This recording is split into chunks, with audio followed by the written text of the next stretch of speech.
ang mga kwento ng pag-ibig, kwento ng buhay at kwento ng pag-asa dito sa Barangay Love Stories. Love Stories.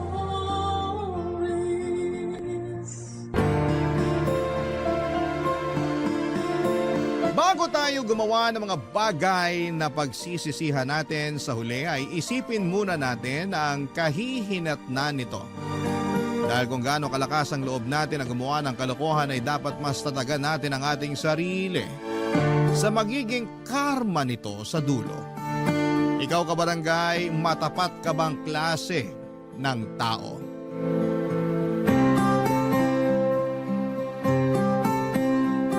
Dear Papa Dudut, lahat naman siguro tayo ay deserve ng second chance.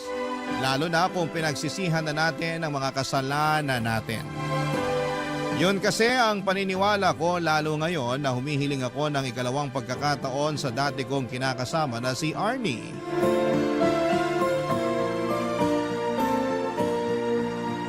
Nagbagong buhay na ako at gusto kong patunayan sa kanya na handa na ulit akong maging responsableng kinakasama niya at tatay ng aming mga anak.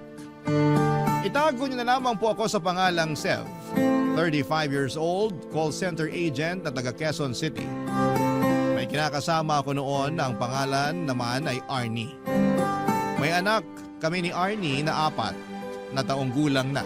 Pero nito lang January 2024 ay nakipaghiwalay ako sa kanya sa kadahilanang nawala na ako ng gana sa aming relasyon. Hindi na siya yung babaeng nakikita ko na gusto ko pang makasama sa pagtanda. At kahit na alam kong masakit ay ginawa ko pa rin ang tingin ko ay nararapat, Papa Dudut.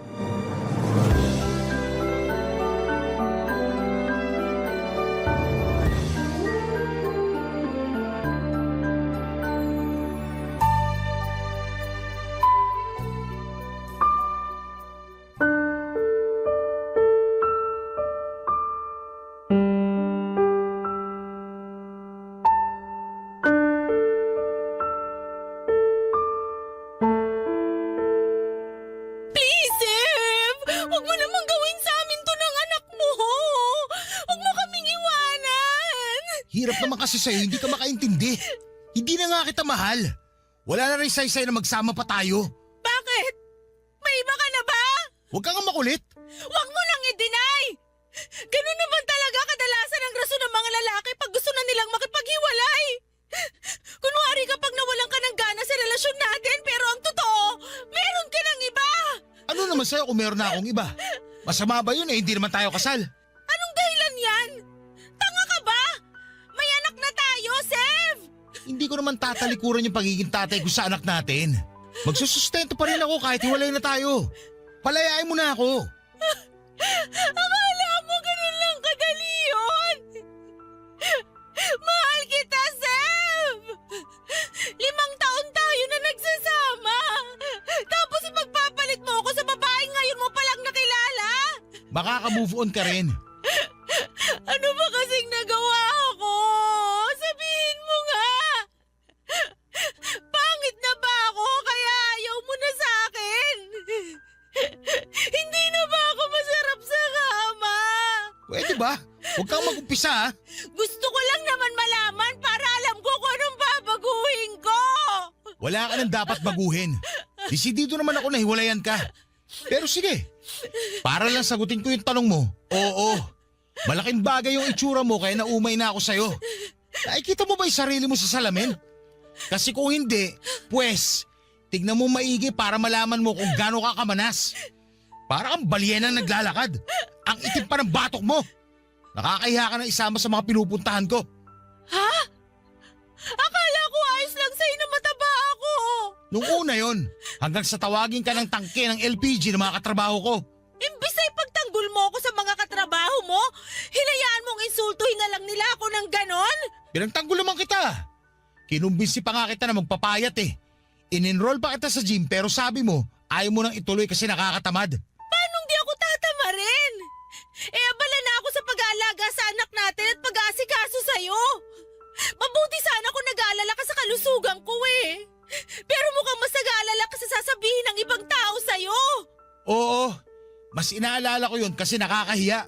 Sinimulan na rin nila akong tuksuin kaya doon ako nawala ng gana sa'yo. Kaya ka naghanap ng mas sexy sa akin? Yun ba? Oo! Sexy siya at mas maganda sa'yo. Napakawalang iya mo!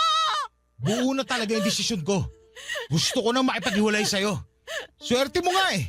Sa itsura mong yan, hindi ko na pinatagal yung panloloko sa'yo. Ang kapal ng mukha mo! Buisit ka. Tingnan mo, nagdugo tuloy yung labi ko dahil sa sampal mo. Kulang pa yan kumpara sa ginawa at mga sinabi mo sa akin! Ayan! Ayan pa yung isang ayaw ko sa'yo.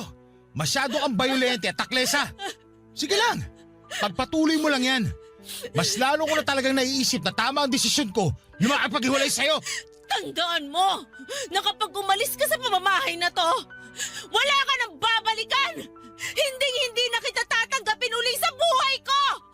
Kahit magmakaawa ka pa at umiyak ng dugo! Tigas naman ang mukha mo na isipin na babalik pa ako sa'yo. Ikaw ang kahit na umiyak ng dugo, hindi pa rin magbabagong isip ko. Iiwan na talaga kita. Ayoko na maisama sa mga tulad mo na mukhang ulikba. Papadudot, hindi ko naman talaga gustong insultuhin si Arnie dahil kahit papaano'y minahal ko naman siya sa loob ng 5 taon naming pagsasama. Kaya lang ay masyado siyang desperadong alamin ang dahilan kung bakit ayaw ko na sa kanya. Bagay na medyo nagpainit sa ulo ko kaya nasabi ko ang katotohanan. Hindi ko rin maintindihan kung gaano ba kahirap tanggapin na ayaw ko na siyang makasama. Pasalamat nga siya, handa pa rin akong magsustento sa anak namin. Nauwi kami sa matinding pagtatalo noong araw na umalis na ako sa nirerentahan naming apartment. Sobrang saya ko ng mga panahong yon dahil nakalaya na ako sa relasyon namin. Pagkatapos, mabilis kong pinuntahan ang sinasabing babae ni Arnie na si Leia. Kasama ko sa call center. Ang totoo ay tama naman lahat ng mga sinabi ni Arnie.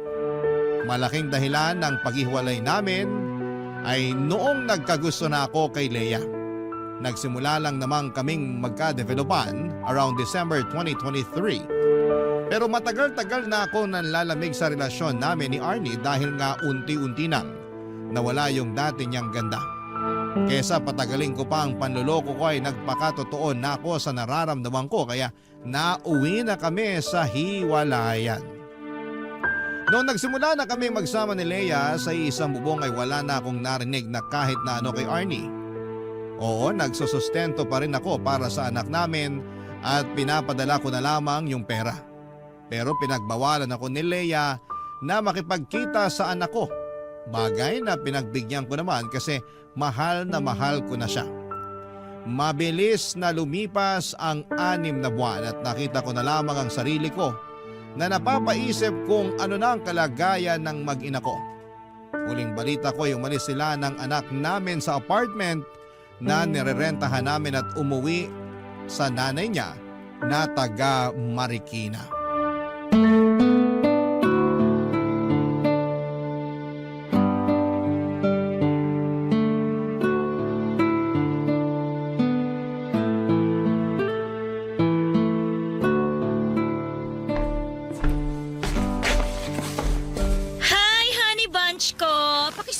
Ano ba?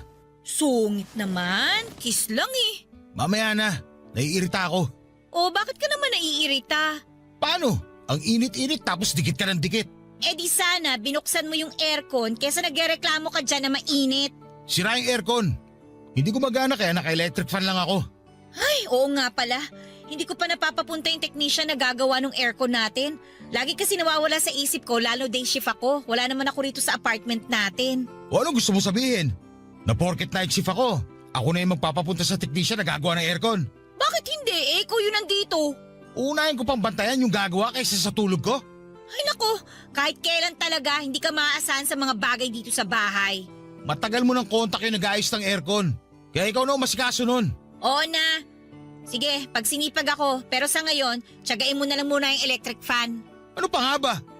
Basta huwag ka lang dumikit sa akin. Naalibadbaran ako.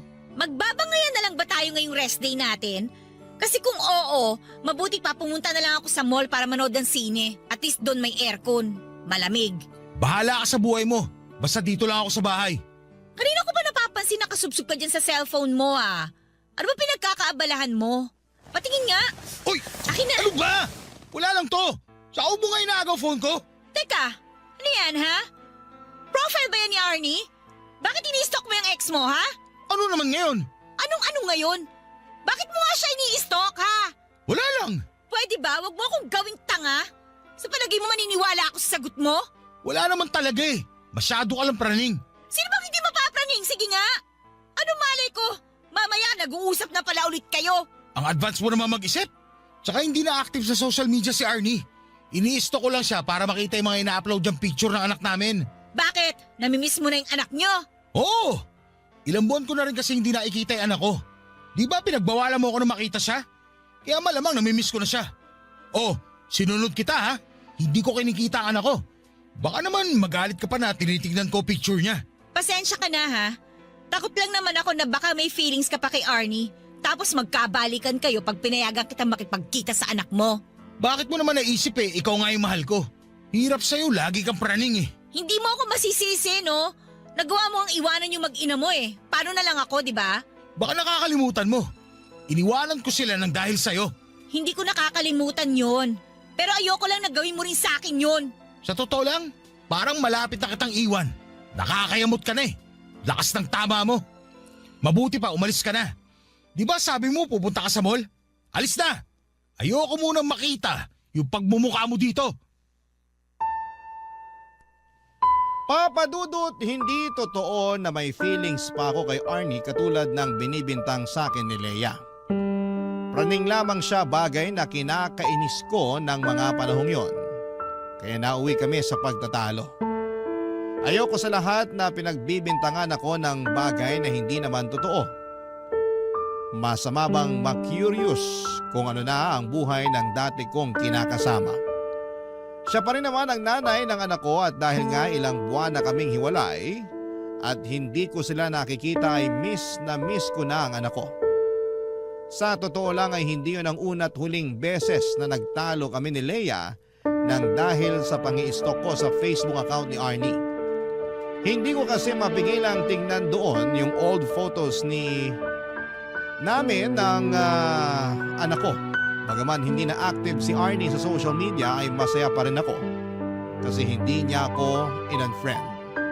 Akala ko kasi ibablock niya ako dahil ganon ang tipikal na ginagawa ng mga babae kapag nasasaktan sila dahil iniiwan sila ng lalaki. Kaya buti na lamang talaga at magkaibigan pa rin kami ng ex ko kahit sa social media lang. Papa Dudut. Barangay Love Stories. Barangay Love Stories.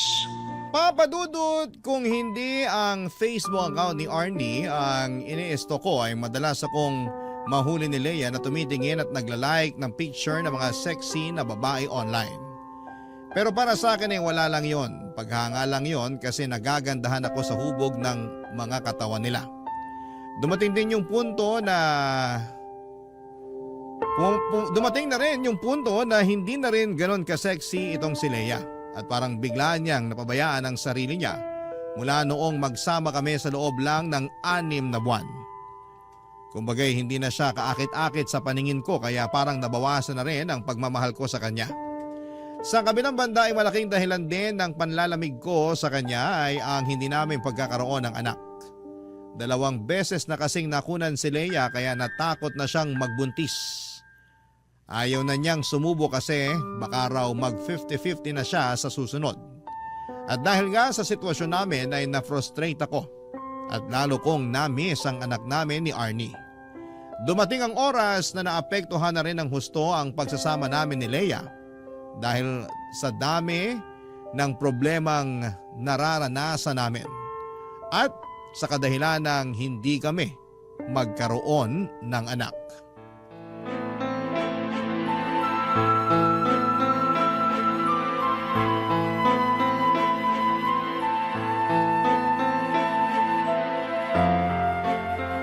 Beste namang buhay to. Sef, ano ba? Bakit mo ba binabasag yung mga plato? Nagtatanong ka pa talaga? Naiinis ako. Ikaw pa yung naiinis dyan, pinayagan na nga kita makipag-inuman sa mga katrabaho mo. Tapos pag-uwi mo magwawala ka? Ayos ka rin talaga, ha? Wala kang pakialam kung gusto ko magbasag. Sa naiinis ako eh. Bakit ka ba naiinis? Kasi inggit na inggit ako doon sa katrabaho ko. Piruin mo, kinuha ba naman akong ninong na anak niya? Nung nakita ko yung baby, sobrang cute. Ang sarap buhatin at yakapin. Bigla ako tuloy na miss yung anak ko na hanggang ngayon, hindi ko pa rin nakikita kasi ayaw mong puntahan ko. Hindi pa ba sapat na nagsusustento ka sa anak niyo ni Arnie? Bakit kailangan mo pang puntahan yung bata? At saka, kahit na gusto mong makita yung anak mo, ang tanong, papayag ba yung nanay niya? Makikiusap ako. Pakikiusapan ko si Arnie na payagan ako makita yung anak namin. Hindi niya pwede ipagkait yung bata sa akin. Miss na miss ko na yung anak ko. Kumalma ka na, Sev! Ano ba? Alam mo, kasalanan mo lahat to eh. Ha? Anong kasalanan ko? Bakit naging kasalanan ko? Kung binigyan mo lang sana ako ng anak, di sana hindi ako naiingit sa katrabaho ko. Hindi ko rin sana namimiss yung anak ko kay Arnie. Kung makapagsalita ka, parang ginusto ko na makunan ako, ah. 2 beses ko namang sinubukan na magbuntis para mabigyan ka lang ng anak. Pero ayaw talaga eh! Nang dahil lang doon, sumuko ka na. Sana sinubukan lang natin na sinubukan. Ang dali lang sa'yo na itapon sa akin yung sisi. Hindi kasi ikaw yung nakukunan. Hindi ikaw yung nagbubuntis. So natatakot na ako. Sef, hindi mo ba nararamdaman yung takot ko? Baka mamatay ako pag pinilit natin na magkaanak tayo. Yun din naman ang sinabi ng OB eh. Diba? Yung pinuntahan natin na OB yun na sinabi sa atin. Hindi ka ba nakikinig?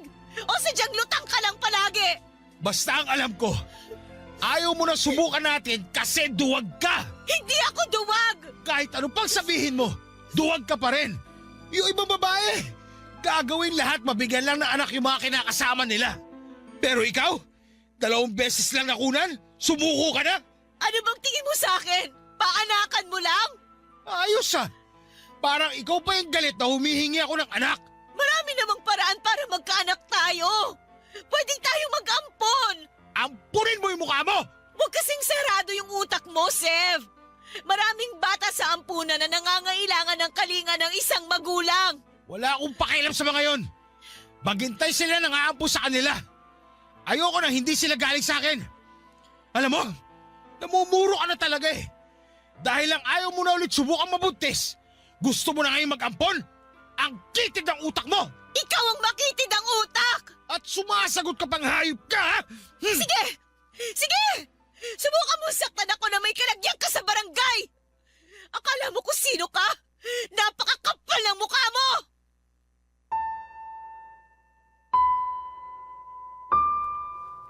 Papadudot nagandahan talaga ako ng husto kay Leia nung unang beses siyang pumasok sa BPO company na pinagtatrabahuan ko. At aminin ko nagka-crush ako sa kanya kahit pamilyado na ako. Sexy, makinis, mabuti ang balat at maganda pa ang forma. Hindi lang naman ako na love at first sight sa kanya kundi marami pang ibang lalaki sa trabaho namin. Pero ako ang pinakamaswerte sa aming lahat dahil ako ang nagustuhan ni Leia. Feeling ko nga noon ay swak na swak ang personality namin kaya siguro'y mabilis akong nahulog sa kanya. Siya lang ang nakikita ko ng mga panahon na yon kaya nagawa kong talikuran ang pamilya namin ni Arnie. Kaya lang dahil hindi niya ako magawang bigyan ng anak ay unti-unti akong nawala ng amor sa kanya. Tapos mas nakilala ko na rin ang ugali niya na may pagkataklesa at palaban. Mga bagay na ayoko sa isang babae. Sa huli kahit na anong galit ni Leia sa kagustuhan kong makipagkita sa anak namin ni Arnie ay wala na siyang nagawa pa. Siya na lang ang sumuko dahil lagi kong ipinamumukha sa kanya na kung binigyan niya lamang sana ako ng anak ay magiging isang buo at masayang pamilya kami. Mabuti na lamang talaga at meron pa rin akong anak sa dati kong kinakasama. Hindi pa rin nawawala sa akin ang pagiging tatay ko. At nung pumayag si Arnie na makapag-bonding kami ng anak ko sa kondisyon na ako ang pupunta sa bahay nila ay ganoon na lamang ang saya at galak sa puso ko. Kaya lang ay may mga pagkakataon pa rin na hindi yon naiintindihan ni Leia, Papa Dudut.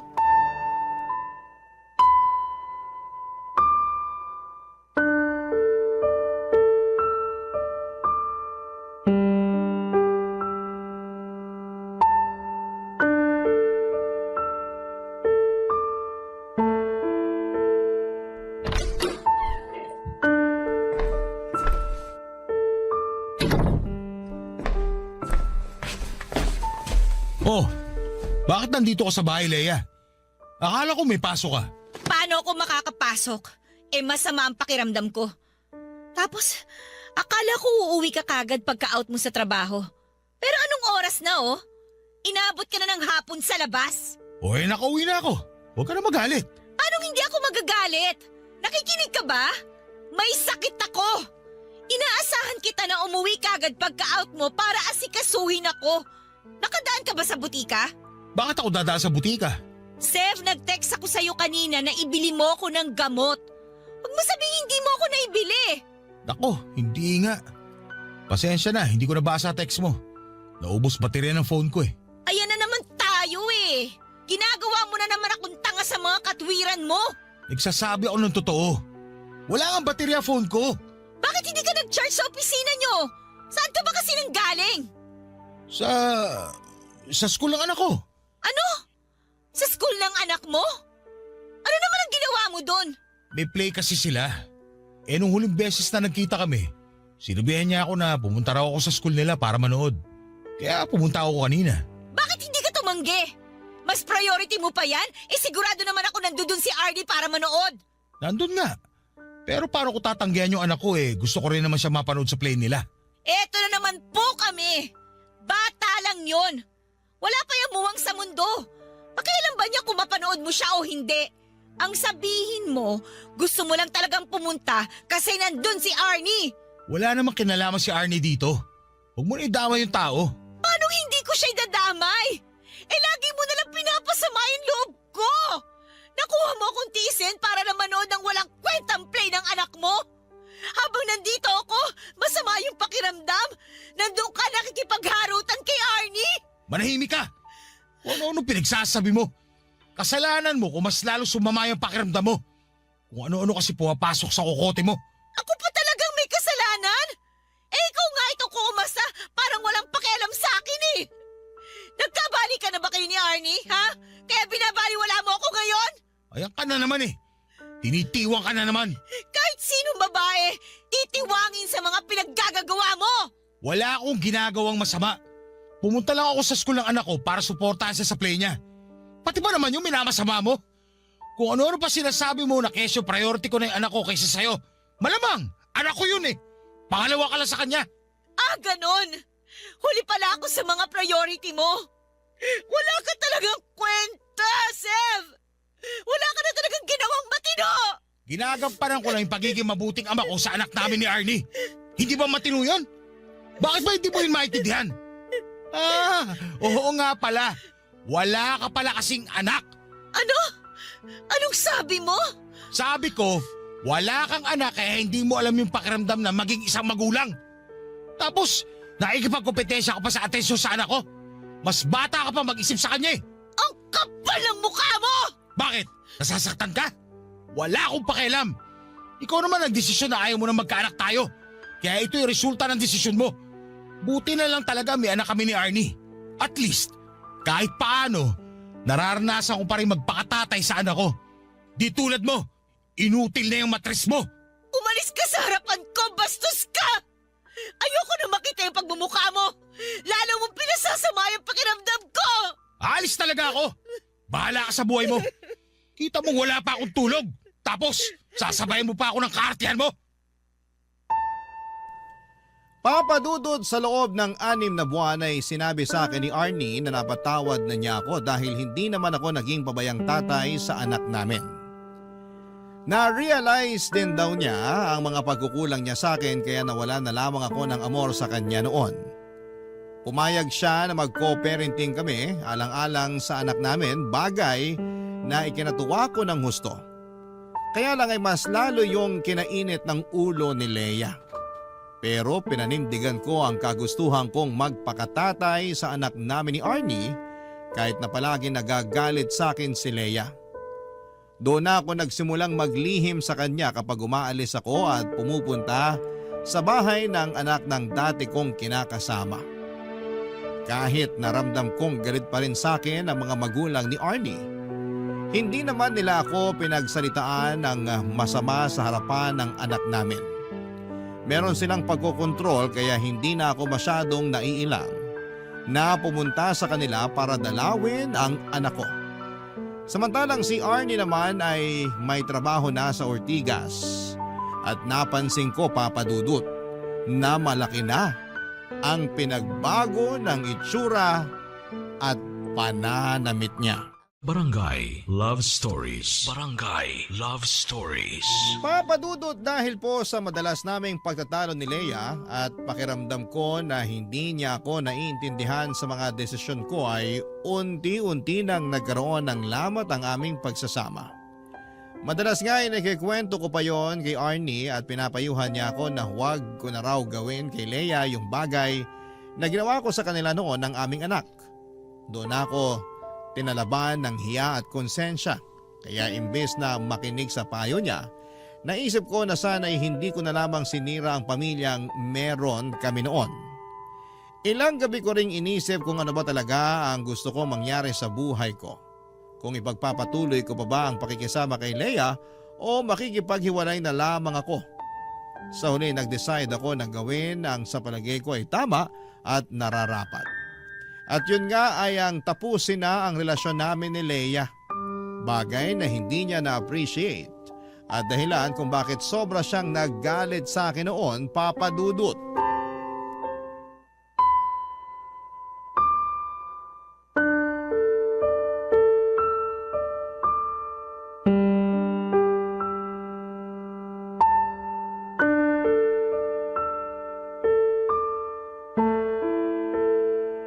Please, Sev. Huwag mo naman akong iwan, oh. Pangako, magbabago na ako. Hindi na ako lagi magagalit sa'yo. Hindi na kita sisigawan. Pagsisilbihan na rin kita lalo. Huwag mo lang akong iwanan. Please naman, Sev. Please. Pagsisilbi ang pinagsasabi mo hindi naman kita katulong. Saka ayoko na, Leia. Gusto ko na lang na maghiwalay tayo ngayon ng mapayapa. Bakit mo ba kasi ako iiwan? Ano bang nagawa ko sa iyong kasalanan? Wala, pero marami ka ng pagkukulang eh. Hindi na ikaw yung babae na gustuhan ko. Tignan mo nga yung itsura mo. Mukha ka ng manang. Napakalosa mo ng tignan eh, wala naman tayong anak. Saka yun nga, wala tayong anak kaya wala na rin akong rason para makisama pa sa'yo. Dahil lang sa bagay na yon, kaya iiwan mo na ako? Eh napakasama mo naman palang tao! Kung kasamaan man ang tawag sa pagsasabi ng totoo, eh di ako na masama. Ikaw naman lagi lumalabas na mabuti. Nakikiusap ako sa iyo, wag mo naman akong iwanan, oh, Sev, please. Hindi na ba natin pwedeng ayusin to? Pag-usapan natin to, Sev. Wala na tayong dapat pag-usapan. Ayoko na sa'yo kasi masyado kang controlling. Ayoko sa lahat sa babae, yung ganyang klase. Akala ko pa naman iba ka sa lahat, pero mas malala ka pa pala. Kaya nga magbabago na ako. Hindi na ako magiging controlling. Babawasan ko na rin yung pagiging taklesa ko sa'yo. Huwag mo lang akong iwanan, Sev. Please, huwag kang umalis. Sorry, pero kung noon pa sana ginawa yan, baka hindi na wala yung pagmamahal ko sa'yo. Pero huli na kasi ang lahat. Kilala mo naman akong tao. Pag ayoko na talaga. Hindi mo na ba ako mahal? Kaya ganun kadali mo na lang itapon yung pinagsamahan natin? Hindi na. Bakit ang bilis naman? Ewan ko, hindi ko alam. Baka naman hindi mo sinubukan na mahalin ako. Sa loob ng ilang buwan na magkasama tayo, ginamit mo lang talaga ako. Ginawa mo lang akong parausa nung nagsawa ka na sa dati mo kinakasama. Tapos ngayon, nasawa ka na sa akin, basta mo na lang ako tatapon na parang basura. Minalaman kita kaya masasabi ko na totoo yung pinakita ko sa'yo. Saka, saan ang galing yung baka hindi ko sinubukan? Sinubukan ko na ayusin yung relasyon natin. Inintindi kita nung ayaw mo na mag-baby tayo. Kasi natatakot ka na baka may mangyaring masama sa'yo. Pero na-realize ko, hindi ko pala kayang pakatawanan na hindi isumbat sa'yo ng paulit-ulit yung bagay na yon. Kaya nagdesisyon na lang akong tapusin itong relasyon natin. Kasi wala rin naman itong patutunguhan.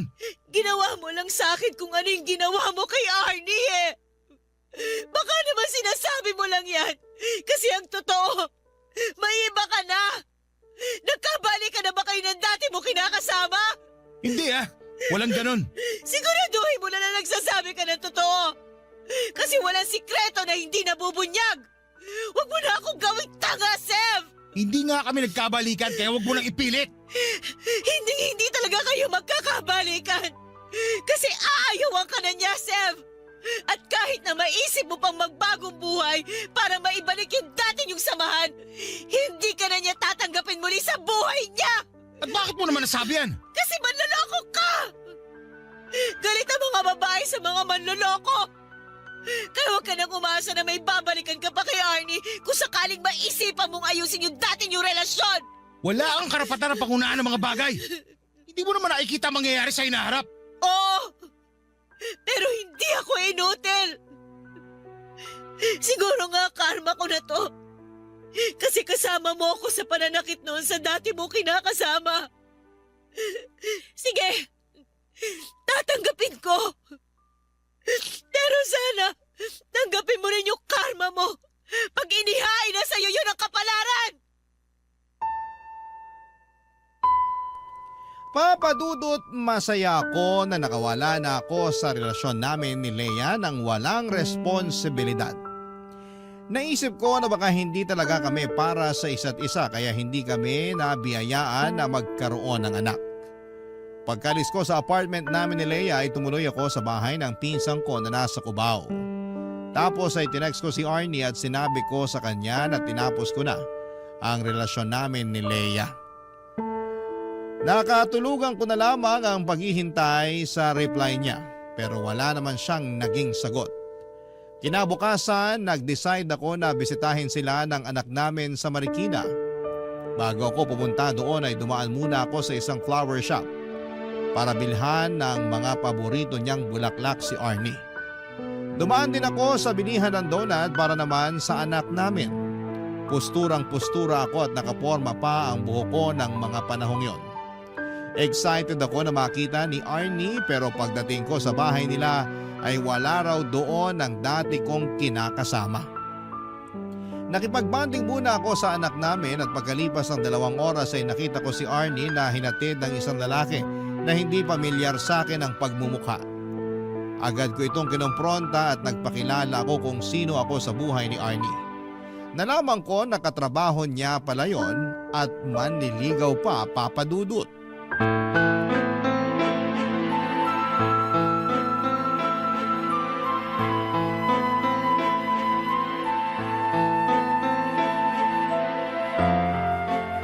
Sef, mag-usap nga tayo.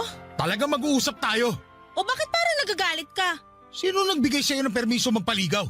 Seryoso ba talaga yung tanong mo? Oo, kaya sagutin mo na lang. Walang nagbigay sa akin ng permiso. Ako lang ang nagdesisyon na handa na ako magpaligaw. Tsaka bakit? Kanino ba ako dapat magpaalam? Eh di sa akin. Nagdodroga ka ba? Anong sa'yo? Ano ba yung pinagsasasabi mo? Kasi ako pa rin ang tatay ng anak mo. Kaya may karapatan pa rin ako sa'yo. Sira na siguro tuktok mo, no? Baka nakakalimutan mo, hiwalay na tayo. Kahit na ikaw pa ang tatay ng anak natin, iniwan mo na kami. Pinagpalit mo kami kay Lea, di ba? O bakit ngayon bigla ka nagkakaganyan? Hindi mo ba nabasa yung text ko sa'yo kagabi? Wala na ako matatanggap na text message mo, nagpalit na ako ng number. At bakit ka nagpalit? Akin na yung bago mong number, dali! Kapal mo! Kaya nga ako nagpalit para hindi mo na ako makontak eh. Tapos na tayo, kaya wala na rin namang saysay na magkausap pa tayong dalawa. Hindi ko naman pinagkakait sa'yo yung anak mo eh. Kung gusto mong pumunta dito sa bahay para dalawin siya, pumunta ka. Welcome ka naman dito sa bahay ng mga magulang ko. Pero kung pupunta ka man, di mo na kailangang ipaalam sa akin. Hindi na rin naman mahalaga. Kung ganun, hindi mo nga alam ang tukol sa amin ni Lea. Kailangan ko pa bang malaman? Hiwalay na kami, Arnie. Ako nakipaghiwalay sa kanya. Oo, talaga? Oo, kasi... Huhulaan ko. Hindi mo na siya mahal kasi hindi na siya yung babaeng nagustuhan mo. Yung maganda, yung sexy. Tama ako, di ba? Arnie naman. Wala nang bago ron. Yun din naman dahilan mo kaya ka nakipaghiwalay sa akin nun. Aminin ko na medyo loko-loko ko nun. Kaya ako nagawa yung sa'yo at sa anak natin. Pero nagbago na ako ngayon. Aanin ko naman yung sinasabi mong pagbabago. Sige nga. Kasi gusto ko magsimula ulit tayo. Gusto kong itama yung mga pagkakamali ko sa inyo ng anak natin. Kaya sana bigyan mo pa ako ng second chance. Alam mo, kung nagbibiro ka, congrats kasi napatawa mo ako. Hindi ako nagbibiro. Seryoso ako. Gusto kong makipagbalikan sa'yo at magsimula ulit tayo. Mas gugustuhin ko pang iumpog ulo ko sa pader kaysa makipagbalikan sa'yo. Matapos ang ginawa mo sa akin noon, palagay mo, may natitira pa akong pagmamahal para sa'yo? Oo, nirerespeto kita bilang tatay ng anak ko, pero di na sapat yun para pabalikin pa kita sa buhay ko. Bakit? Dahil meron ka ng iba? O ano naman sa'yo ngayon? Anong akala mo? Ikaw lang may karapatang makipagrelasyon? Hindi ka pwedeng mapunta sa iba dahil mahal kita. Wala akong pake. Wala ka ng karapatan na diktahan ng buhay ko. Kapal ng apog mo na sabihin na dapat akong humingi ng permiso sa'yo bago ako magpaligaw? Bakit? Sino ka ba sa buhay ko? Wala na ba talagang katiting na pagmamahal sa puso mo para sa akin? Wala na ba talaga akong pag-asa sa'yo, Arnie? Walang-wala na. Matagal nang wala. Sinabi ko sa'yo no na pag iniwan mo ko, wala ka nang babalikan. Kaya ano pang inaasahan mo? Mula nung araw na umalis ka, inumpisahan ko nang alisin ka sa sistema ko. Kahit na masakit, kahit na paulit-ulit kong naririnig sa isip ko yung mga sinabi mong pang-iinsulto sa akin. Lahat ng pang-aalipusta mo sa pagkatao ko, lahat yon kinaya ko. Wala ka na nga narinig sa akin pagkatapos nun, di ba? Hinayaan ko na kayo ni Leia na magsama kasi baka ako lang naman talaga ang hadlang sa love story niyong dalawa. Hindi ko na kasalanan kung naghiwalay kayo kasi siguro karma niyo yun dahil pareho kayong manloloko. Arnie naman, huwag ka naman ganyan sa akin. Ikaw ang wag gumanyan-ganyan sa akin dahil pag ako nainis, baka tanggalan na kita ng karapatan sa anak ko. Kaya maayos-ayos ka, Sev. Huwag mo na akong pakialaman sa buhay ko. Nag-uumpisa na uli ako maging masaya. Mag-focus ka na lang sa sarili mo. Huwag na huwag kang papalya sa pagsusustento sa anak ko. Naku, Sev, sinasabi ko sa'yo. Tsaka tigil-tigilan mo na yung kakadrama mo, di bagay sa'yo. Mukha kang tanga. Papadudot na pahiya talaga ako ng husto ng gabing yon kaya umalis na lamang ako sa bahay nila. Pero habang nag-aabang ako ng masasakyan ay hindi ko na napigilang maiyak dahil sobrang sakit ng mga sinabi niya sa akin. Para kung sinaksak ng milyong patalim sa dibdib at kulang na lamang, ay hilingin ko na sana'y masagasaan na lamang ako ng mga panahong yon. Alam ko naman na nagkasala ako kay Arnie pero sobrang sakit palang karma na makita siyang masaya sa piling ng iba. Sa ngayon, papadudod ay ayoko pa ring sukuan si Arnie. Gusto ko siyang ligawan katulad nung unang beses ako nagkagusto sa kanya. Gusto kong patunayan papadudod sa dati kong kinakasama na nagbagong buhay na ako. Lahat naman ng tao ay deserve ang second chance, hindi ba? Kaya naniniwala ako na deserve ko rin yon. Maraming salamat po Papa Dudut sakaling mapili po ninyong i-air ang storya ng buhay ko sa Barangay Love Stories. Hanggang dito na lamang po ang sulat ko and God bless sa inyong lahat. At salamat po in advance ng inyong forever kapuso at kabarangay, Sev. Barangay Love Stories. Barangay Love Stories. Anong say mo sa Barangay Love Stories na ito? Pagkwentuhan natin sa comment section yan. Nagustuhan ng iyong napakinggan? Ituloy yan via live stream sa www.gmanetwork.com/radio.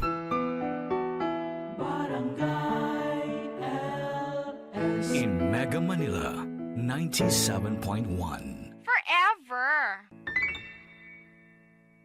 Ang mga kwento ng pag-ibig, kwento ng buhay, at kwento ng pag-asa dito sa Barangay Love Stories. Love Stories.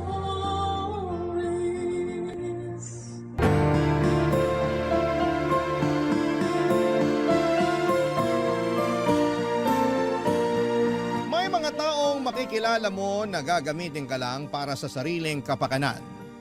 Akala mo ay totoo ang pagtulong pero meron palang masamang binabalak. Ikaw kabarangay, nasubukan mo na bang gamitin para sa sarili nilang ikakaunlad? Dear Papa Dudut, ako nga pala si Rita, 30 years old. Rita ang pinangalan sa akin ng nanay ko dahil pinaglihiraw niya ako sa Virgin Margarita. Kaya siguro yun na rin ang naging paborito kong inumin sa tuwing nasa bar ako at nakikipagkasiyahan sa mga kaibigan ko. At Virgin Rita rin ang lagi kong ino-order sa tuwing nasa date ako. And speaking of date ay may nangyari ilang buwan na ang nakakaraan. At gusto ko sanang ibahagi ito sa inyo. Lagi akong sawi sa pag-ibig. Sa aming magkakaibigan, ako na lang ang hindi pa nagkakaroon ng stable na relasyon. Ako na lang lagi ang single. Ako na lang lagi ang abay sa kasal. Hindi na nakakatuwa lalo't ako lagi ang tampulan ng mga tanong sa pamilya ko kung kailan naman ako ang susunod. Ang susunod daw na magkaroon ng asawa. Susunod na magkakaroon ng anak. Nakakarin din na ngang mapakinggan ang mga tanong na ito. Hindi na nakakatuwa ang pressure. Seryoso naman ako sa relasyon kaya lang ay minamalas lang siguro sa lalaking napipili ko. Nakailang relasyon na rin ako at hindi nag-work out ang mga yon. Nalungkot ako kasi alam ko na ginawa ko naman yung best ko. Bakit hindi yun nakita ng mga naging karelasyon ko? Isang gabi mag-isa akong nasa bar, hindi ako sinipot ng kadate ko. Mas lalo lang akong nanlumo sa sitwasyon ko hanggang sa bigla na lang akong lapitan ni Osang. Kaklase ko nung elementary. Hindi kami naging close at yon siguro ang unang beses na nagkita kami ulit, Papa Dudut. Ang alam ko ay hindi na siya nagpatuloy sa pag-aaral sa kolehiyo. Pero nung nilapitan niya ako ay talo niya pa kaming mga nakapagtapos.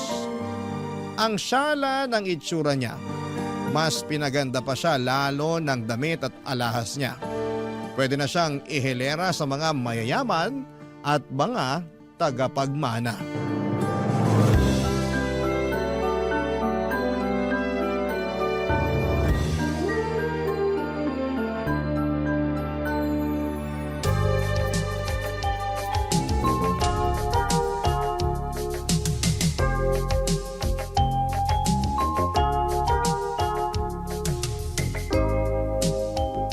Hindi kita nakilala, Osang. Oh, sobra na ng ginanda ko.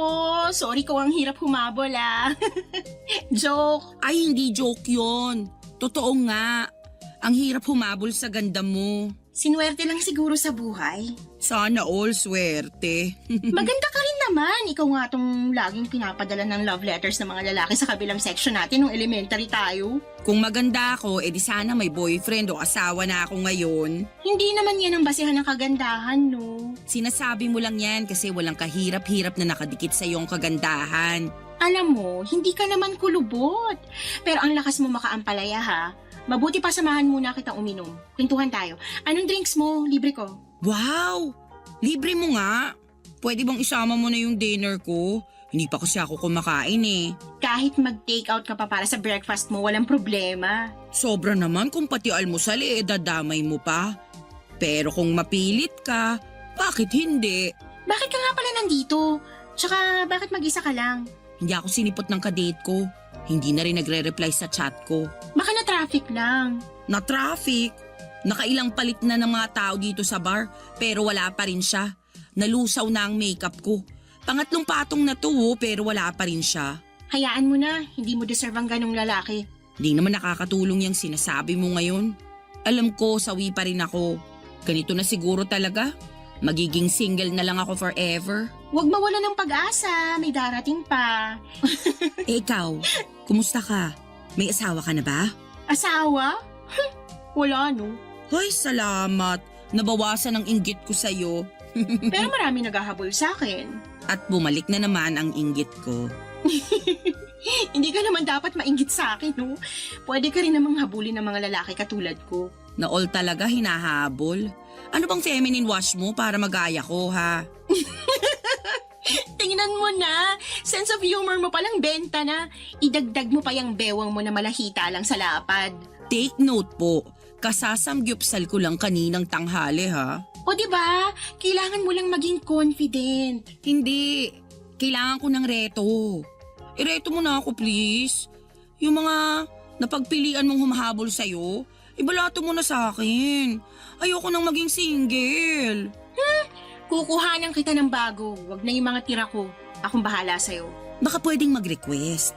Gusto ko sana gwapo, tapos mayaman. Marami akong kakilala. Huwag ka mag-alala. Akong bahala.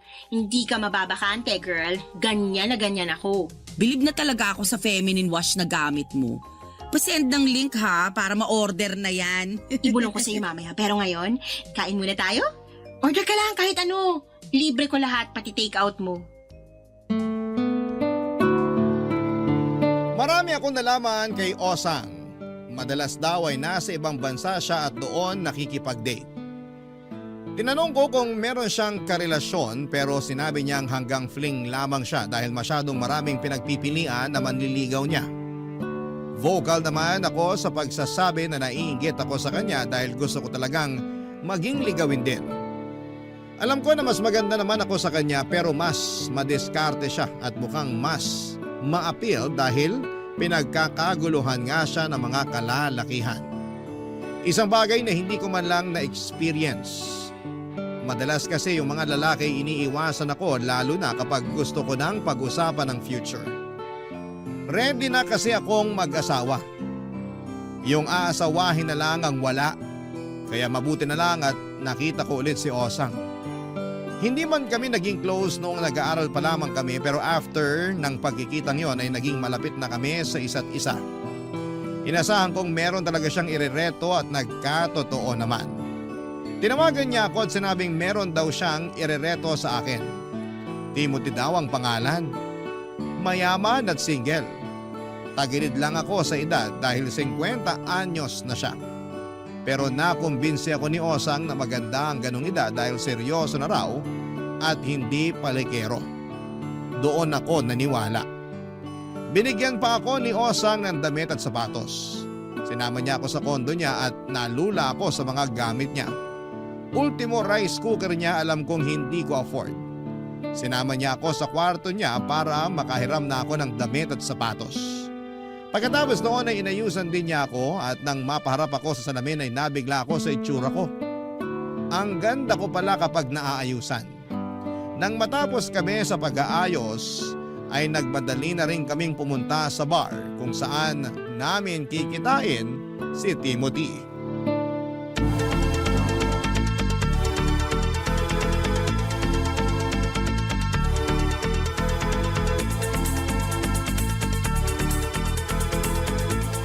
Sigurado ka bang magugustuhan ako ni Timothy? Ha? Ngayon ka pa ba magdududa? Panay ang lingon sa'yo ng mga lalaking nadaanan natin papasok dito sa bar. Si Timothy pa kaya? Kinakabahan ako. Paano kung di siya sumipot? Paano hindi sisipot? Nag-message na nga sa akin na nasa parking na raw siya. Umorder na raw tayo. Ay, ayoko nang may alak. Uminom ka, girl! Nakakadagdag ng confidence ang alak. Tsaka, para maging komportable din sa'yo si Timothy. Minsan kasi yung mga lalaki, kapag alam nilang nakainom na yung babae, dun sila gumagaling dumiskarte. Oh, heto na pala si Timothy. Ay, Osang. Hi Timothy, si Rita nga pala. Yung sinasabi ko sa'yo. Totoo nga ang sinabi mo, Osang. Lumalaban ang ganda ni... Lumalaban, nanununtok. Oh, maiwan ko na kayong dalawa dyan kasi may appointment pa ako sa BGC. Pero Huwag Osang... ka nang umangal dyan. Ayoko maging third wheel. Basta, galingan mo lang sa paglalandi para ibahay ka na ni Timothy. Timothy, mauna na ako Ikaw nang bahala sa friend ko. Ingat, Osang. At salamat. 50 years old ka na talaga? Wala na talagang bawas? Tama nga si Osang. Magaling kang magpatawa. 30 lang kasi ako Saka mahilig pa sa sizzling spicy hotdog. Mahilig ka rin ba sa hotdog? Kinakabahan ka, no? Medyo. Ngayon lang kasi ako nagpareto. Nauubusan na kasi ako ng manliligaw Hayaan mo. Buong gabi kitang liligawan. Hindi pa man din nagsisimula ang ligawan, mukhang may panalo na. Huwag ka munang kampante. Baka malay mo. Pag nakalahati na nating tong date pumalya pala ako. Hindi ka papalya sa akin, basta Basta ano? ililibre mo ko ng sizzling spicy hotdog. Seryoso ka pala talaga sa sizzling spicy hotdog. Pero meron akong mas gustong seryosohin. Ano yun? Ikaw, Hindi ko napaghandaan yun Hindi ko rin naman kasi napaghandaan ang pagdating mo sa buhay ko. Alam mo, ang daming tao rito sa bar ngayon. Baka gusto mong lumipat. Hanap tayo ng mas tahimik na lugar. Sa simbahan na ba ang tuloy natin? Sa hotel. Sa hotel? May alam akong hotel na nagsaserve ng masarap na sizzling spicy hotdog. Tara na. Andito na rin naman na tayo sa bar. Meron namang sizzling spicy hotdog dito. Subukan na muna natin dito. Only sizzling spicy hotdog dun sa hotel. Pumayag ka na. Tara. Hindi na ako nakahindi pa kay Timothy lalo na noong tinitigan niya ako. Hindi siya ganoon kagwapo pero dala siguro ng suot niyang polo nagmukha siyang artista para sa akin. Saka ang bango niya. Nalaman ko rin na isa pala siyang dentist at may maliit na negosyo. Di mas lalo tuloy siyang naging gwapo sa paningin ko. Habang nasa loob nga kami ng sasakyan niya, Papa Dudut ay panay ang hawak niya sa kamay ko. Hinalikan pa niya yon, Papa Dudut, kaya nga kinilig na rin ako kasi nire-respeto pa rin niya ako. Naipit kami saglit sa traffic at nakapagkwentuhan pa kami. Marami siyang tinanong tungkol sa akin. Yun ang unang beses na may nagkaroon ng interest sa buhay ko. Pagkatapos noon ay nag-imagine ako bigla ng buhay na kasama siya. Sabi ko ay willing na akong i-give up ang karir ko para lang maging housewife niya. Siyempre hindi ko sinabi yon sa kanya. Nang makarating na kami sa hotel ay nag-shower muna siya dahil feeling daw niya kumapit lahat ng usok sa kanya sa bar. Ako naman ay tumawag na sa front desk para umorder ng sizzling spicy hotdog at Virgin Rita. Nang matapos si Timothy sa paliligo ay sa kanya ako tinabihang umupo sa gilid ng kama. Nahiya ako, Papa Dudut, dahil bagong ligo siya at medyo umatras pa ako. Ngumiti lang siya at sinabing walang kaso sa kanya kahit na hindi ako maligo. Kinilig ako roon. Pagkatapos ay hinalikan niya ako at ewan ko kung bakit mabilis akong nagpaubaya. Hanggang sa hindi ko na lang namalayan na may nangyari na sa aming dalawa. Buong gabi ay magkayakap kaming dalawa. Pabangon-bangon lang kami para magpapak ng sizzling spicy hotdog. Sinabihan din niya akong manood ng TV at nakailang beses na may nangyari sa amin ng gabing yon. Kaya naman mabilis din akong nakatulog. Pagkagising ko ay umaga na. Mag-isa ko na lang sa kwarto. Hinanap ko si Timothy pero nag-iwan na lamang siya ng note at sinabing hindi na niya ako ginising dahil may biglaan daw na appointment sa kanyang clinic. Sinabi niyang bayad na lahat ng in-order kong sizzling spicy hotdog at ang kwarto. Inengganyo pa niya akong umorder ng breakfast ko dahil nag-iwan siya ng 5,000 piso para sa akin. Papa Dudut, kinilig ako dahil may lalaking nagbigay sa akin ng pera. Pero nawala agad yon nang maalala kong hindi ko pala nakuha ang Facebook o cellphone number niya. Papa Dudut. Barangay Love Stories. Barangay Love Stories. Hindi ko muna pinaalam kay Osang ang nangyari. Umaasa ako magpaparamdam pa rin si Timothy at naghihintay lamang ako ng update kay Osang tungkol kay Timothy. Nakakahiya kasi kung ako yung magpapahabol or maghahabol, samantalang si Timothy naman itong mukhang interesado sa aming dalawa. Panay ang check ko sa cellphone at mabilis kong sinasagot kapag may tumatawag. Mabilis naman akong madismaya kapag nalaman kong mga rider lamang pala ito na nasa labas ng bahay para iabot ang parcel ko. Panay din ang check ko ng Facebook ko para i-check kung nag-send ng friend request si Timothy o kaya ay kung nag-PM na siya sa akin. Ginawa ko na rin public ang profile ko sa Facebook para mabilis malaman ni Timothy na ako yon. Kaya lang ay 2 linggo nang nakakalipas pero wala pa rin. Kaya naman ako na lang ang naghanap kay Timothy sa Facebook. Lahat na ata ng may pangalang Timothy ay chinek ko na pero wala siya roon. Ang mysterious naman niya. Wala na akong ibang naging choice kundi ang sabihin na ang lahat kay Osang. Total ay siya naman tong nagreto kay Timothy sa akin. Kaya malamang ay meron siyang alam tungkol sa kanya. Nakipagkita muna ako kay Osang sa parehas na bar kung saan niya ipinakilala sa akin si Timothy. Papasimplihin ko lang siya ng tungkol kay Timothy. Gusto ko talagang malaman kung bakit hindi na niya ako kinokontak. Nung una ay nakipag-tsikahan muna ako sa kanya. Nalaman ko na kababalik lamang niya from Singapore kaya kasama ang kanyang manliligaw. Nakaramdam naman ako ng pagkainggit. Nalaman ko rin na meron siyang bagong manliligaw at balak siyang idala sa Paris. Mapapasana all ka na lamang talaga kay Osang. Noong natapos na siyang magkwento, saka naman ako naglakas ng loob para magtanong tungkol kay Timothy. Nakatatlong virgin Rita ako bago ko binuksan ang topic tungkol sa pang-ghost sa akin ni Timothy Papadudut.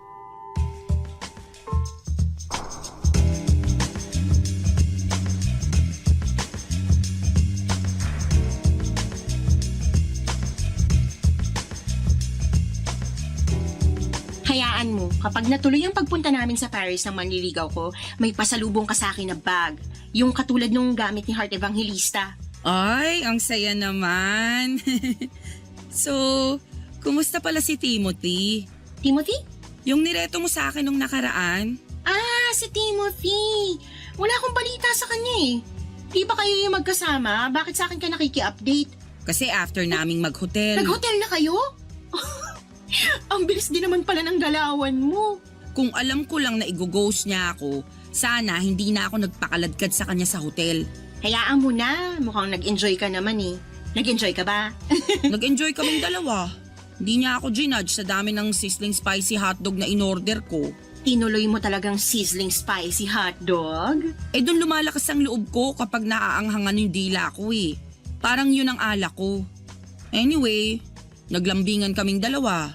May nangyari pa sa amin. Tapos nagkadal pa kami habang nanunood ng TV. Nakakakilig naman. Konti na lang ako na yung magsasana all dito ah. Sige nga, magsasana all ka pa ba sa sitwasyon ko kapag nalaman mo na kinabukasan, bigla na lang nawala si Timothy?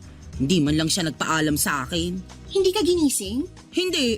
Napasarap ang tulog ko kasi nga nakarami ako ng sizzling spicy hotdog. Tapos nakarami rin kami sa alam mo na. Pinagod mo siya, kaya ka siguro ginost. Alam mo may edad na yung tao tapos nakailang rounds pa kayo. Winasak mo sigurong tuhod niya, be. Pero bakit hindi man lang siya nagpaalam na aalis na siya? Tapos hindi ko man lang nakuha yung number at Facebook niya. Wala akong contact sa kanya. Kaya nga inaya kitang lumabas ngayon kasi gusto kong makibalita tungkol sa kanya. Nako, sa akin ka pa umasa hindi ko rin naman ka-close yung si Timothy. Wala naman ako masyadong alam sa kanya. Bakit mo ko nireto sa kanya? Parang pinahamak mo lang ako eh. Kakilala siya ng dating manliligaw ko. Tapos yung dating manliligaw ko na yon, brin ako na sa Facebook. Uripot kasi. Kaya sorry Rita, hindi kita matutulungang hanapin si Timothy. Akala ko naman siya na yung forever ko. Pwede namang mag-try na lang ulit sa iba. Parang ayoko na. Last na si Timothy. Huwag kang sumuko agad. Kung si Timothy nga nabighani mo ng sobra sa ganda mo, paano na lang yung ibang irereto ko sa'yo? Di hamak na maseryoso ang mga yon at may sinabi sa buhay. Gwapo na ba yung irereto mo? Ang importante rito, mukha silang mabait. Ewan ko. Parang di mag-work ang reto sa akin. So, G ka pa sa irereto ko sa'yo? Kukunin ko ng number niya at sisiguraduhin kong mas maayos to kaysa kay Timothy. Hindi na ako i-ghost niyan ha? Hindi na. Ililibre kaya niya ako ng sizzling spicy hotdog. Baka punuin pa niya ng hotdog at sili ang ref mo. Husband material na tong next. Sure ako.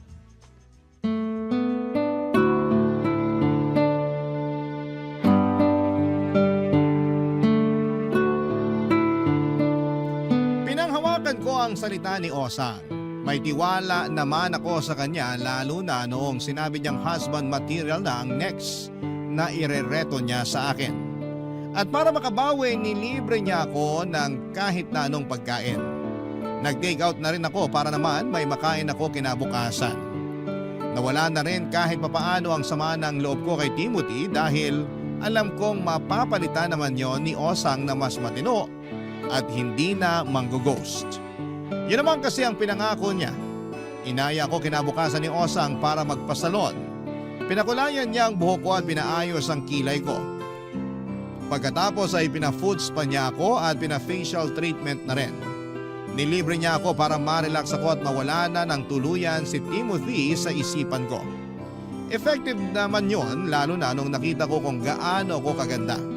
Malamang kapag nakita ulit ako ni Timothy ay babalakin pa niyang i-check-in ako. Siyempre hindi na ako papayag noon. Naka-move on ako sa kanya at ready na ako sa next. Makalipas nga ang ilang araw, nagbalik ako sa kondo ni Osang. Muli niya akong pinahiram ng maisusuot. Nasabi ko kasi sa kanya na wala talaga akong masyadong damit panlabas. Naintindihan naman niya at nakaramdam pa siya ng awa sa akin. Binigyan na rin niya ako ng mga napaglumaan niya. Masaya akong tinanggap ang mga yon at malaki talaga ang pasasalamat kong nag-cruise muli ang landas namin ni Osang. Dahil sa kanya ay umayos ang tingin ko sa sarili ko. Hindi ko na dinadown ang sarili ko at nabawasan na ang inggit na nararamdaman ko sa ibang tao. At nung sumapit na ang araw ng pagkikita namin ng bagong nireto sa akin ni Osang, halos hindi na ako mapakali. May takot pa rin na baka maulit lang ang nangyari pero inassure ako ni Osang na hindi na yon mangyayari. Dahil matinuraw si William. Ang bagong lalaki na nireto ni Osang para sa akin.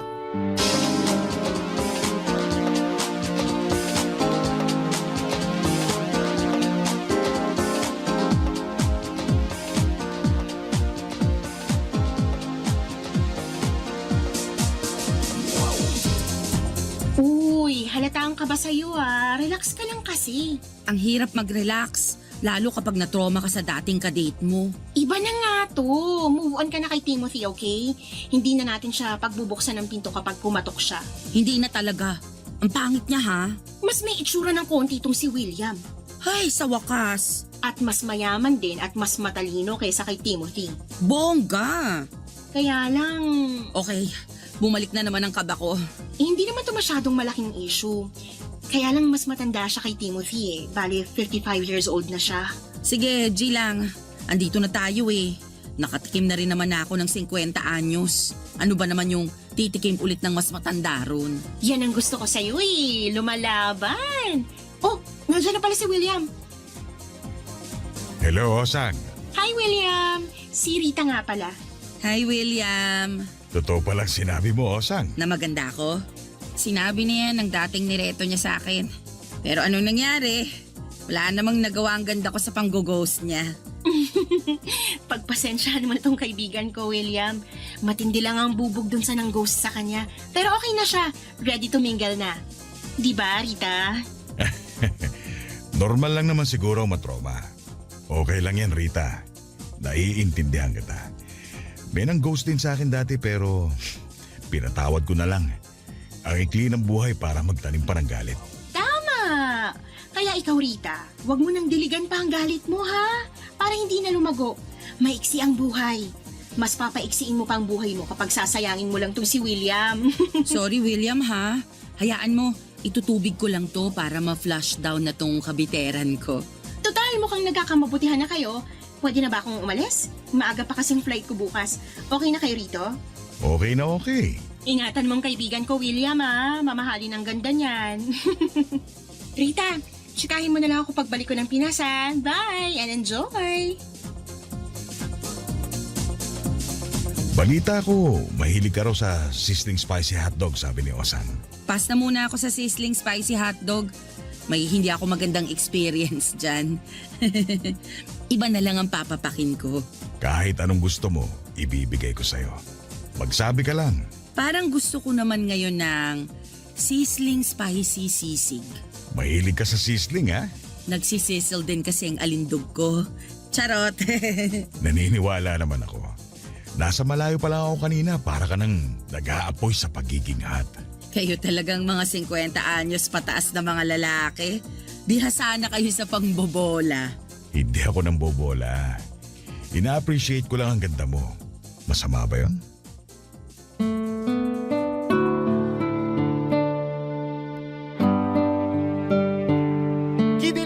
sa mga papuri ni William, ang hirap talagang maging marupok.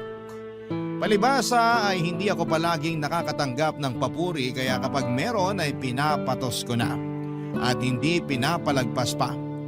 Nagkape lamang kami ni William at hindi raw siya umiinom ng alak. Dagdag points yon para sa akin. Alam kong seryoso na siya. Nagkukwentuhan kaming dalawa at marami na rin akong nalaman sa kanya. May mga maliliit siyang negosyo at nagkaroon siya ng asawa pero nagkahiwalay na sila matagal na. Wala naman daw silang naging anak. Nakahinga ako ng maluwag sa mga nalaman ko. Kinakabahan kasi ako na baka sa edad niyang yon ay gawin lamang niya akong kabit. Natawa na lamang siya at sinabing wala siyang planong mangabit. Masyado raw siyang busy sa negosyo niya para magdagdag pa ng sakit ng ulo. Nakarami na ng punto si William sa akin.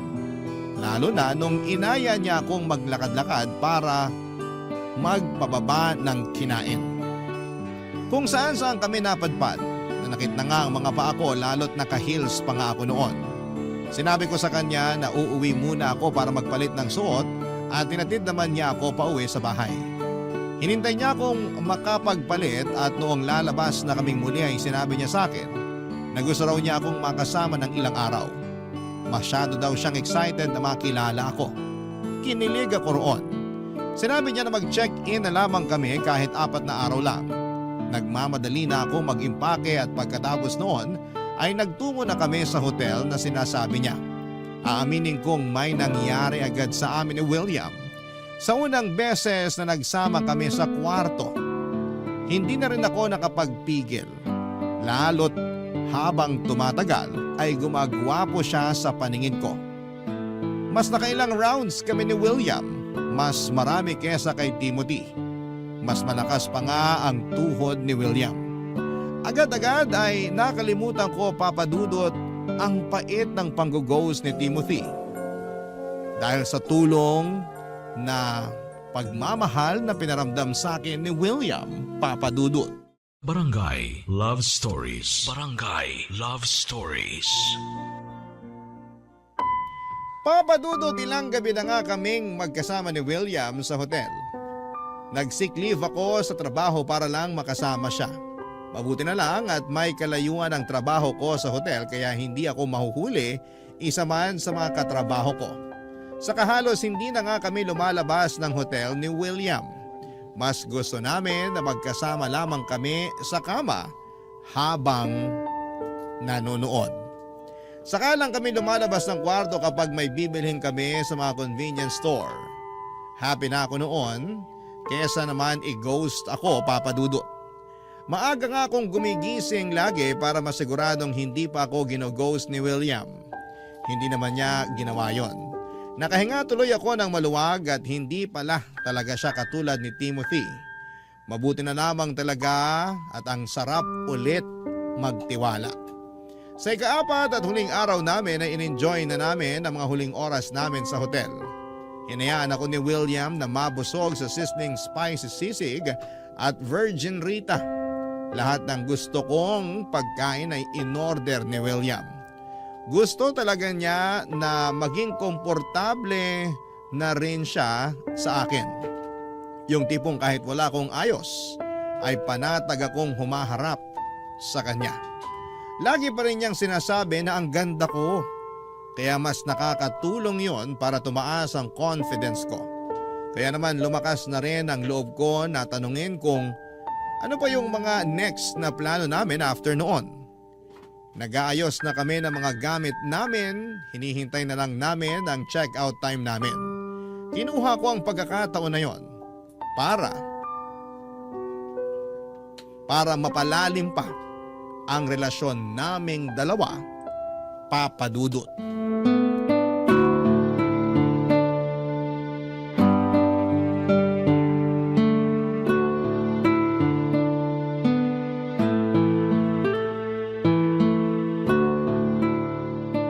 Nakita mo ba yung bagong post ni Osang sa Facebook?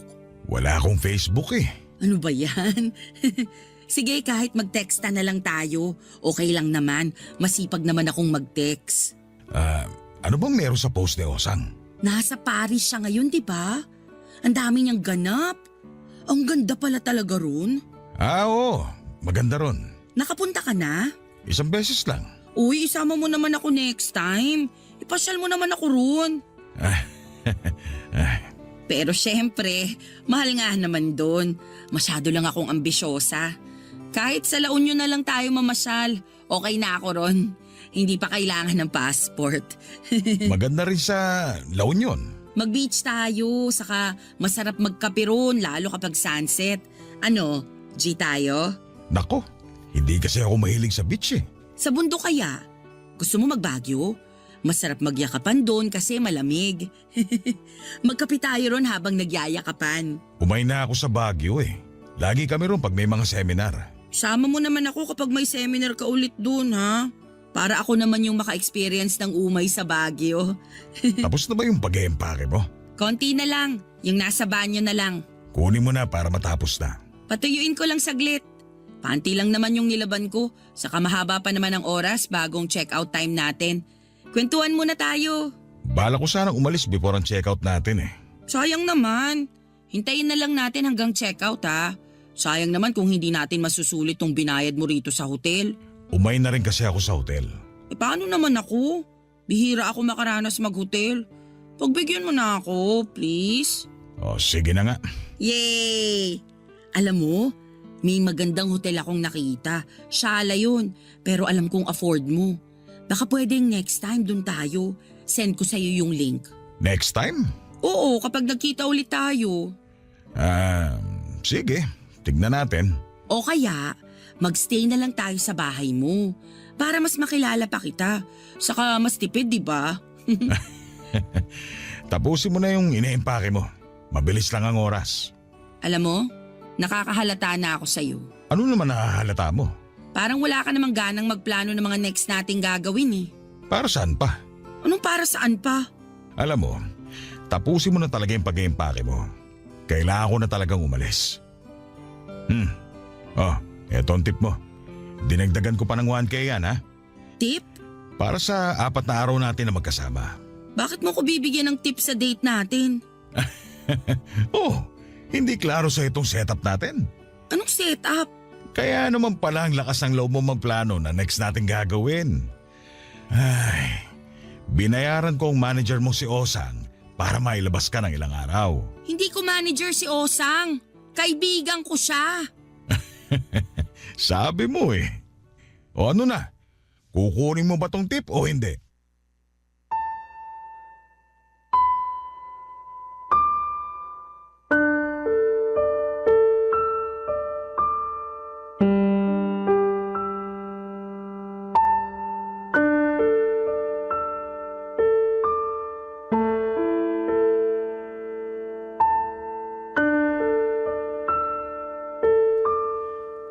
Papadudot para akong nanliit habang pilit na inaabot ni William ang ilang libong piso sa palad ko.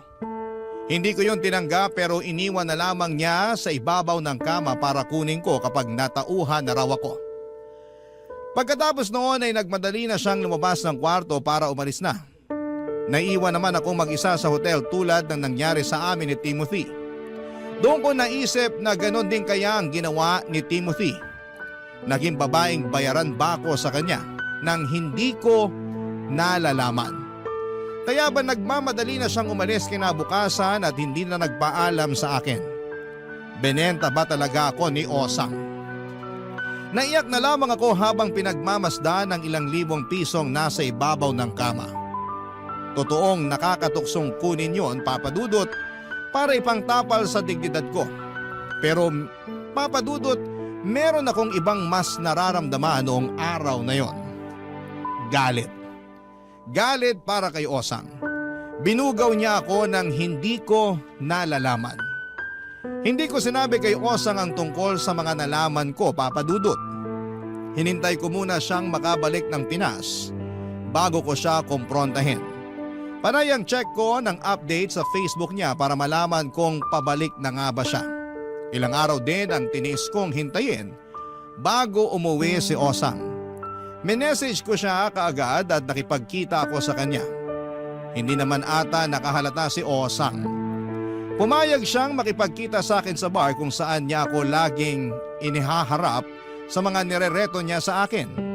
Nanginginig ako noon, Papa Dudut, habang papalapit sa kanya. Gusto ko na siyang sabunutan noon pero gusto ko siyang mismo ang umamin sa mga panggagamit niya sa akin. Nang makita niya ako ay sinalubong niya ako at saka bineso. Naramdaman niya ang panginginig ng katawan ko. Inisip niyang gutom lamang ako o kaya naman inorderan niya ako ng makakain. Tahimik lamang ako noon at nakamasid sa kanya habang nagkikwento siya sa mga nangyari sa kanya sa Paris, Papa Dudut.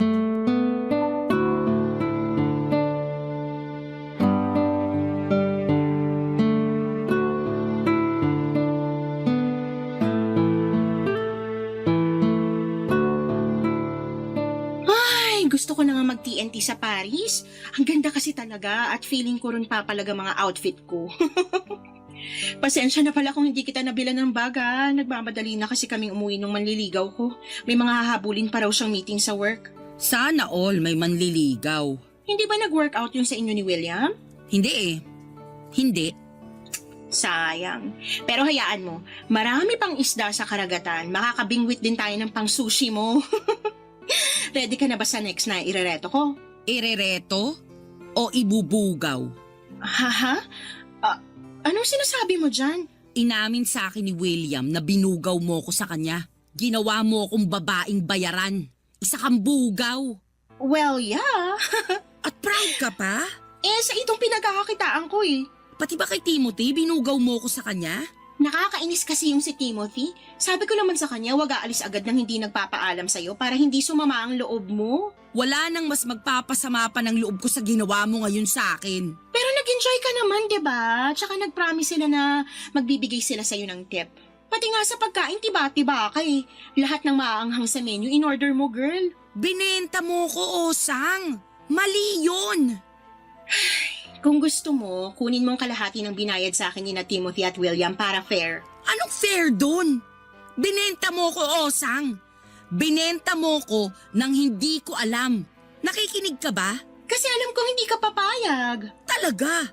Kalimutan na lang natin ang nakaraan. Magsimula ulit tayo. Ang kapal naman ng mukha mo para maisip na may masisimulan pa ulit tayong bago.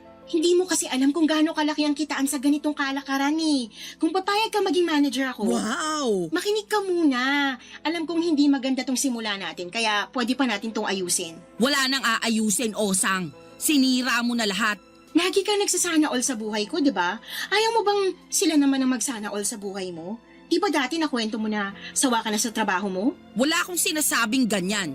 Baka nga inassume ko lang yon. Pero girl naman, mukha kang haggard nung una kitang nakita. Tapos nung nadiligan ka na ng mga customer at inabutan ka pa ng tip, ang ganda mo na kaya bigla. Saan papunta ang usapan na to, Osang? Ang gusto ko lang puntuhin, baka gusto mong ituloy na to.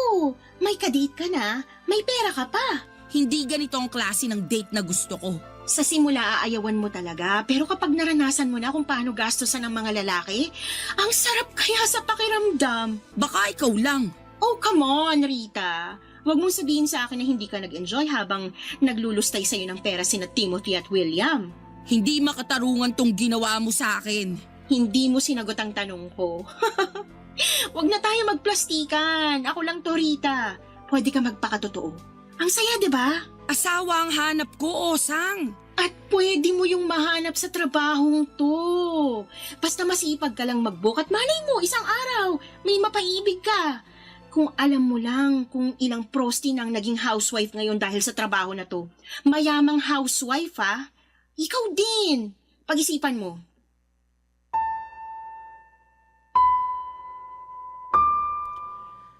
Natahimik ako sa huling sinabi ni Osang Papa Dudut. Totoo nga kaya na pwede ko ring ma-experience na maging housewife kung sa dadaanan ko ang pagpoprosti. Napansin ni Osang ang pagdadalawang isip ko at kinuha niya ang oportunidad na yon, kaya mas gagawin niya ang lahat para makumbinsi ako. Nilabas niya ang tablet niya at ipinakita niya ang iba't ibang mga prosti na nagkaroon na ng asawa dahil sa trabaho nila. Nagsana all ulit ako. Nainggit akong muli, higit sa pera gusto ko talagang makapag-asawa.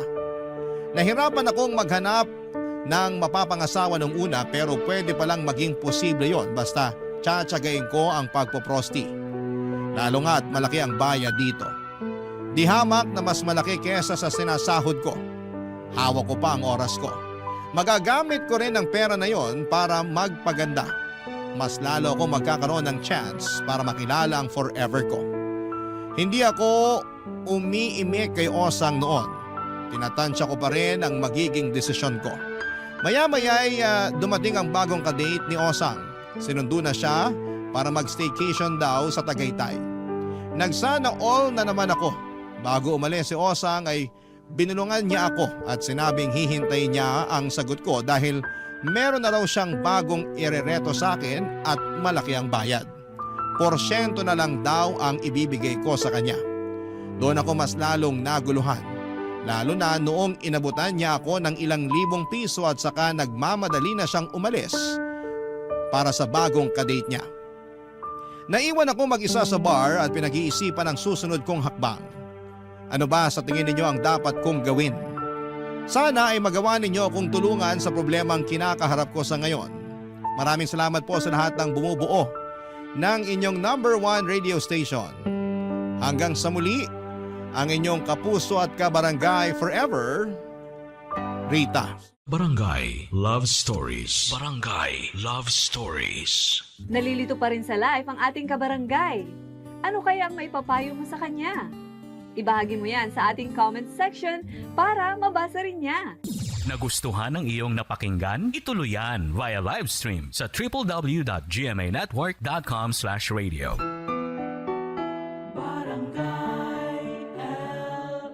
In Mega Manila, 97.1